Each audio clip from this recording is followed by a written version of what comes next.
What myths surround classical liberalism's origins? Imagine a story where ideas suddenly burst onto the scene like fireworks. Now, forget that. The truth about classical liberalism's origins is more like a slow, unfolding story that spans centuries.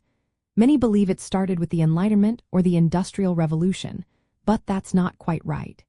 Its roots go way back to the Middle Ages and even earlier times. During the Renaissance and the Protestant Reformation, people began questioning old social and religious rules. These movements challenged the power of kings and church authorities, planting seeds for ideas about individual rights and limited government. Over time, these ideas grew and evolved, influenced by social changes like urban growth and trade expansion. Think about the American and French revolutions. They weren't just about new governments but also about ideas of liberty and property rights. Some folks think classical liberalism was just an intellectual movement, but it was deeply connected to real social shifts. It was a response to feudal systems and guild restrictions, supporting the rise of the middle class and commerce. It was about empowering ordinary people, not just philosophers in ivory towers. People often think classical liberalism was a single, unified ideology, but it was actually quite diverse. Thinkers disagreed on how much government was needed and what economic policies to follow.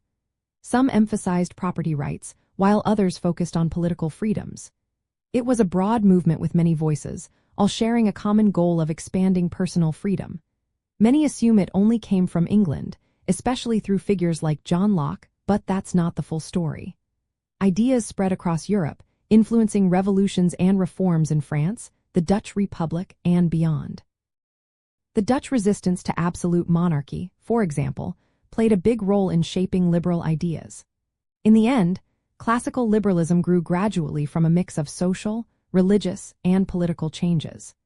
It was not a sudden invention but a response to the old feudal and absolutist systems. Its core principles of individual freedom, limited government, and free markets developed over time, shaping the modern democracies and economies we see today. Understanding these origins helps us see why classical liberalism values personal rights and limited state power so much.